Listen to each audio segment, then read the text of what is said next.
ഇപ്പൊ പറയുന്നത് ഹരിപ്പാട് ബി.ജെ.പിയുടെ സ്ഥാനാർത്ഥിയായി ശോഭാ സുരേന്ദ്രൻ മത്സരിക്കാനുള്ള സാധ്യതയുണ്ട്. എങ്കിൽ അത് കോൺഗ്രസിന് തിരിച്ചടിയാകും എന്ന് പറയുന്നുണ്ട്.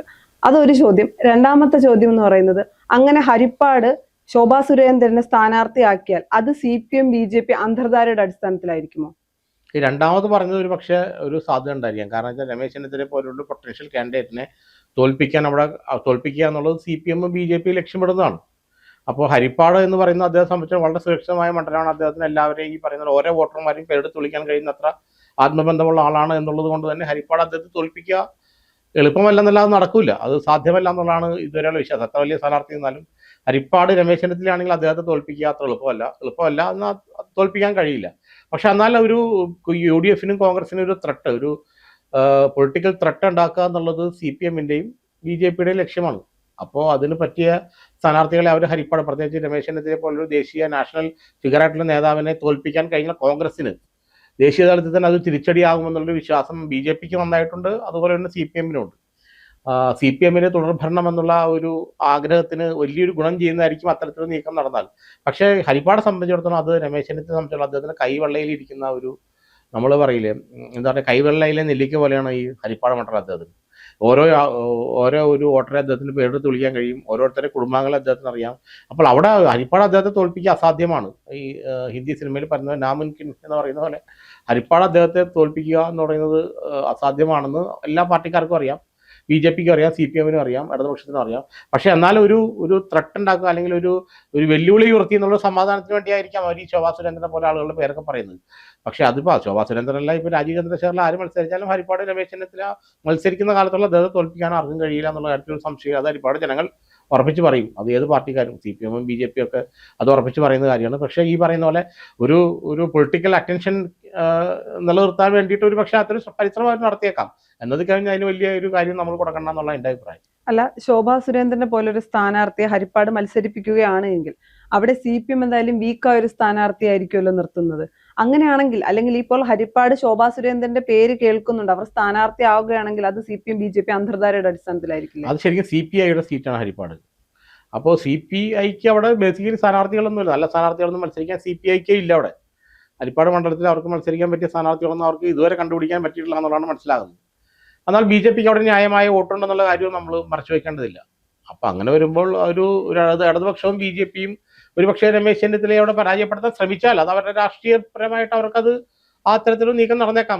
നമ്മൾ പറഞ്ഞ CPM അല്ലെങ്കിൽ CPM ഇടതുപക്ഷം BJP അന്തർധാര എന്നുള്ളത് ഒരുപക്ഷെ അവിടെ വർക്ക് ചെയ്തേക്കാം. പക്ഷെ എത്ര അന്തർധാര വർക്ക് ചെയ്താലും ഈ പറയുന്ന പോലെ ഹരിപ്പാട് പോലൊരു മണ്ഡലത്തിൽ രമേശ് ചെന്നിത്തലയെ പരാജയപ്പെടുത്തുക എന്നുള്ളത് അദ്ദേഹം അവിടെ മത്സരിക്കുന്ന കാലത്തോളം അസാധ്യമായ കാര്യം തന്നെയാണ് എന്നുള്ളതാണ്. നമ്മൾ ഏത് ഡയമെൻഷനിലേക്ക് ചിന്തിച്ചാലും അദ്ദേഹത്തെ അവിടെ തോൽപ്പിക്കുക എന്നുള്ളത് അസാധ്യമായ കാര്യമാണ്. കാരണം ആ മണ്ഡലത്തെ അത്രയേറെ അടുത്തറിയുന്ന, ആ മണ്ഡലം അദ്ദേഹത്തിൻ്റെ ജീവിതത്തിന്റെ ഭാഗമായി മാറിയൊരു മണ്ഡലമാണ്. അതുകൊണ്ട് അവിടെ പരാജയപ്പെടുത്തുക എന്നുള്ളത് ചിന്തിക്കാൻ പറ്റില്ല. ഒരു വെല്ലുവിളി ഉയർത്താം, ഓഫ് കോഴ്സ്, അത്രേ ഉള്ളൂ.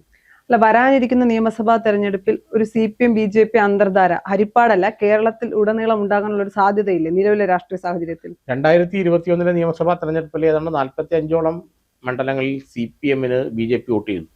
അത് BJP കൊണ്ടല്ല അവർ ചെയ്യിച്ചത്, BDJS ആണ് ശരിക്കും പറഞ്ഞാൽ അന്ന് വോട്ട് ചെയ്തത്.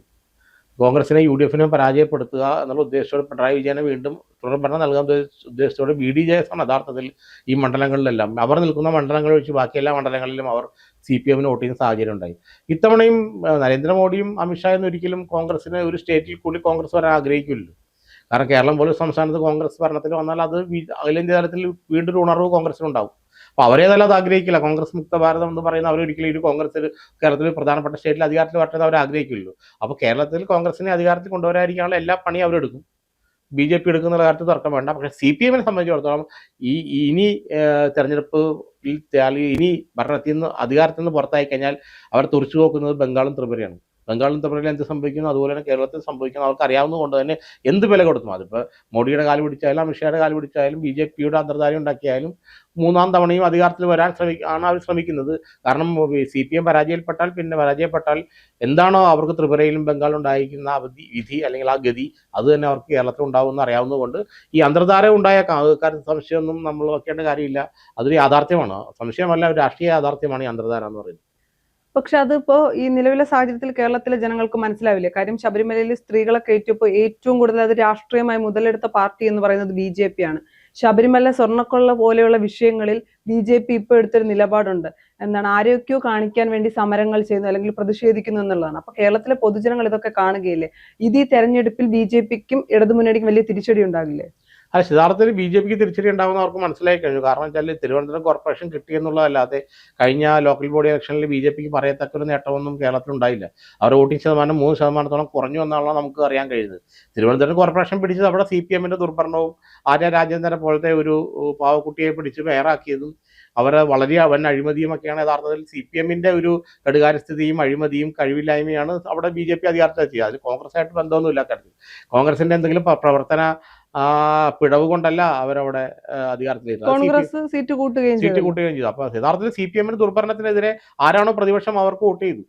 അവിടെ പ്രതിപക്ഷം BJP ആയിരുന്നു, അതുകൊണ്ട് അവർക്ക് പ്രയോജനം ഉണ്ടായി. അപ്പൊ സംസ്ഥാനത്ത് പ്രതിപക്ഷം UDF ആയതുകൊണ്ട്, കോൺഗ്രസ് ആയതുകൊണ്ട് ഈ പിണറായി ദുർഭരണത്തിനെതിരെ വോട്ട് ചെയ്യുമ്പോൾ അതിന്റെ പ്രയോജനം UDFനും കോൺഗ്രസിനും ഉണ്ടാവും. തിരുവനന്തപുരം കോർപ്പറേഷനിൽ അത് അവിടുത്തെ പ്രതിപക്ഷം BJP ആയതുകൊണ്ട് അവർക്ക് പ്രയോജനം ഉണ്ട്, അത്രേ ഉള്ളൂ. അത് കൂടുതൽ എന്തെങ്കിലും ഒരു പൊളിറ്റിക്കൽ കാരണങ്ങളാണെന്ന് എനിക്ക് തോന്നുന്നില്ല.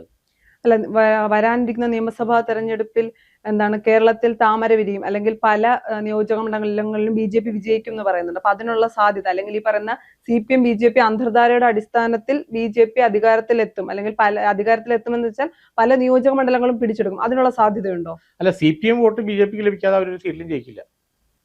CPM വോട്ട് BJPക്ക് ലഭിക്കാതെ ഒരിക്കലും അവർക്ക് ഈ പറയുന്ന പോലെ താമര വിരിക്കാൻ കഴിയില്ല. അത് പാലക്കാടായാലും ഈ പറയുന്ന പോലെ കായംകുളത്തായാലും എവിടെയായാലും CPM വോട്ടുകൾ മാത്രമേ BJP, കാരണം കോൺഗ്രസിൽ നിന്നും BJPയിലേക്ക് പോകുന്ന വോട്ടുകളെല്ലാം പോയി കഴിഞ്ഞു കഴിഞ്ഞ ഇലക്ഷനോടി. ഇനി പ്രത്യേകിച്ച് പോകാൻ വോട്ടുകളൊന്നുമില്ല. അപ്പോൾ ഇനി പോകാനുള്ള വോട്ടുകൾ അവർക്ക് വിജയിക്കാൻ ആവശ്യമായ വോട്ടുകൾ അവർക്ക് ലഭിക്കുക CPM എന്നായിരിക്കും. അപ്പോൾ കേരളത്തിൽ ഏതെങ്കിലും മണ്ഡലത്തിൽ അവർ വിജയിച്ചാലും അത് അർത്ഥമാക്കിയാൽ മതി CPMന്റെ വോട്ടുകൾ BJPക്ക് ലഭിച്ചു എന്ന് നമുക്ക് മനസ്സിലാക്കിയാൽ മാത്രം മതി. വരാനിരിക്കുന്ന നിയമസഭാ തെരഞ്ഞെടുപ്പിൽ കോൺഗ്രസിന്റെ പ്രചാരം നയിക്കാനുള്ള ഒരു പുതിയ ടീമാണ്. അതിന്റെ തലപ്പത്ത് രമേശ് ചെന്നിത്തലയാണ്. അപ്പോൾ ഹൈക്കമാൻഡ് സമവാക്യങ്ങളിൽ മാറ്റം വരുത്തിയിരിക്കുകയാണോ? അല്ലാതെ രമേശ് ചെന്നിത്തല പോലൊരു സീനിയർ നേതാവിനെ പ്രചാരണ ചുമതല ഏൽപ്പിക്കണമെന്നത് ഹൈക്കമാൻഡിന്റെ നേരത്തെയുള്ള തീരുമാനമായിരുന്നു. കാരണം രമേശ് ചെന്നിത്തലയുടെ പ്രത്യേകത വെച്ചാൽ കേരളത്തിലെ എല്ലാ ജനവിഭാഗങ്ങളെയും ഒരുമിപ്പിച്ച് കൊണ്ടുപോകാനുള്ള ഒരു സവിശേഷ സിദ്ധി അദ്ദേഹത്തിനുണ്ട്. എല്ലാ വിഭാഗങ്ങളെയും, സാമൂഹ്യ വിഭാഗങ്ങളെയും. കാരണം ഒരു സാമൂഹ്യ വിഭാഗം അദ്ദേഹത്തിന് എതിരല്ല. കോൺഗ്രസിലെ മറ്റു പല നേതാക്കളെ അന്വേഷിച്ച് നോക്കുകയാണെങ്കിൽ അവരൊക്കെ മിടുക്കനും പ്രഗത്ഭരുമാണെങ്കിലും പല സാമൂഹ്യ വിഭാഗങ്ങളും സാമുദായിക വിഭാഗങ്ങളും അവർക്ക് പരസ്യമായിട്ട് എതിരായിട്ട് നിൽക്കുന്നു. കോൺഗ്രസിന്റെ സംസ്കാരം അനുസരിച്ച്, ഇതപര്യന്തമുള്ള അതിന്റെ ചരിത്രം അനുസരിച്ച് നമ്മൾ ഈ കോൺഗ്രസ് പാർട്ടി ഒരാളെയും ഒരു വിഭാഗത്തെയും മാറ്റി നിർത്താറില്ല. എല്ലാവരും ഒരുമിപ്പിച്ച് ഒരു കൊടക്കീഴിൽ കൊണ്ടുവന്ന്, ഒരു അംബ്രലയുടെ കീഴിൽ കൊണ്ടുവന്ന് ആ ഒരു പൊളിറ്റിക്കൽ പ്രോസസ്സിലേക്ക് അവർ കൊണ്ടുപോകാമെന്നുള്ളതാണ് കോൺഗ്രസിന്റെ എക്കാലത്തെയും ഒരു ചരിത്രം. ഒരു സാമൂഹ്യ മതവിഭാഗങ്ങളെയും കോൺഗ്രസ് മാറ്റി നിർത്തില്ല. അപ്പോൾ ഇവരെല്ലാം എല്ലാ സാമൂഹ്യ മതവിഭാഗങ്ങളുമായി നല്ല ബന്ധമുള്ള ഒരാൾ പ്രചരണ സമിതിയുടെ ചെയർമാൻ ആകണമെന്ന് കോൺഗ്രസ് ഹൈക്കമാൻഡിന്റെ ആഗ്രഹമായിരുന്നു. എങ്കിൽ മാത്രമേ ഇവരായിട്ടുള്ള ഇന്ററാക്ഷൻ നടത്താനും അല്ലെങ്കിൽ ഇവരായിട്ട് ഇടപെടാനും വരുന്ന തെരഞ്ഞെടുപ്പിന് മുമ്പ് ഇവരെയൊക്കെ കൂടുതൽ അടുപ്പിച്ച് നിർത്താനൊക്കെ കഴിയണമെങ്കിൽ അത്തരത്തിലൊരു നേതാവ് ആവശ്യമാണ്. അപ്പോൾ അദ്ദേഹത്തിന്റെ അനുഭവ സമ്പത്ത്, എഫിഷ്യൻസി, ഇത്രയും വർഷമായിട്ട് കേരളത്തിനകത്തും പുറത്തും അദ്ദേഹം നിരവധി സംഘടനാ പ്രവർത്തനങ്ങൾ ഏർപ്പെട്ട് നിരവധി തെരഞ്ഞെടുപ്പുകളെ നയിച്ചു. അങ്ങനെ അതുകൊണ്ട് ആ ഒരു അനുഭവ സമ്പത്തിനെ ശരിക്കും ഉപയോഗിക്കുക എന്നുള്ള അർത്ഥത്തിലാണ് ഹൈക്കമാൻഡ് അദ്ദേഹത്തെ പ്രചാരണ കമ്മിറ്റിയുടെ ചെയർമാനാക്കിയത്. കേരളത്തെ സംബന്ധിച്ചിടത്തോളം എല്ലാ വിഭാഗം ജനങ്ങളെയും ഒരുമിപ്പിച്ച് കൊണ്ടുപോകുന്ന ഒരു നേതാവ് എന്ന് പറഞ്ഞാൽ, അല്ലെങ്കിൽ ഒരുമിപ്പിച്ച് കൊണ്ടുപോകാൻ കഴിയുന്ന ഒരു നേതാവ് എന്നുള്ളത് കോൺഗ്രസിൽ ഇപ്പോൾ രമേശ് ചെന്നിത്തല മാത്രമേ ഉള്ളൂ. നേരത്തെ ഉമ്മൻചാണ്ടി സാറുണ്ടായിരുന്നു, അദ്ദേഹം ഇപ്പം ജീവിച്ചിരിപ്പില്ല. പിന്നെയുള്ളത് രമേശ് ചെന്നിത്തലയാണ്. അപ്പോൾ അങ്ങനെ ഒരു he's the man of consensus എന്ന് അദ്ദേഹത്തെ കുറിച്ച് പറയാറുള്ളത്. ഒരു കൺസെൻസത്തിന്റെ, ഒരു അനുരഞ്ജനത്തിന്റെ വ്യക്തിയായിരുന്നു അദ്ദേഹം എല്ലാ കാലത്തും രാഷ്ട്രീയത്തിൽ ആദ്യം പോലെ തന്നെ. ആ ഒരു അനുരഞ്ജനത്തിന്റെ ഒരു നേതാവ് വേണം കോൺഗ്രസിനെ തെരഞ്ഞെടുപ്പ് നയിക്കാൻ എന്ന് കോൺഗ്രസ് ഹൈക്കമാൻഡ് തോന്നിയത് തീർച്ചയായിട്ടും ശുഭകരമായ ഒരു കാര്യം തന്നെയാണ്. അല്ല, എന്താണ് പണ്ട് നമ്മൾ പറയാറുണ്ട് കോൺഗ്രസിന്റെ അല്ലെങ്കിൽ യൂത്ത് കോൺഗ്രസിന്റെ ഒക്കെ അല്ലെങ്കിൽ കോൺഗ്രസിന്റെ യൗവനം നഷ്ടപ്പെട്ട കാലത്ത് കോൺഗ്രസിനെ യൗവനത്തിലേക്ക് കൊണ്ടുവന്ന അല്ലെങ്കിൽ തകർച്ചയിൽ നിന്ന സമയത്ത് ഉമ്മൻചാണ്ടി രമേശ് ചെന്നിത്തലയും കൂടെ ചേർന്നാണ് തിരികെ കോൺഗ്രസിനെ കൊണ്ടുവന്നത് എന്ന് പറയാറുണ്ട്. അപ്പൊ ഈ തെരഞ്ഞെടുപ്പ് അല്ലെങ്കിൽ ഈ പ്രചരണ ചുമതല നൽകുമ്പോൾ അത്തരം പ്രതീക്ഷകളായിരിക്കില്ലേ ഹൈക്കമാൻഡ് വെച്ചിട്ടുള്ളത്? ഹൈക്കമാൻഡിന്റെ മുന്നിൽ മുഖ്യമന്ത്രി എന്നൊക്കെ പറയുന്ന കാര്യങ്ങളെല്ലാം ഇലക്ഷന് ശേഷം വരുള്ളൂ.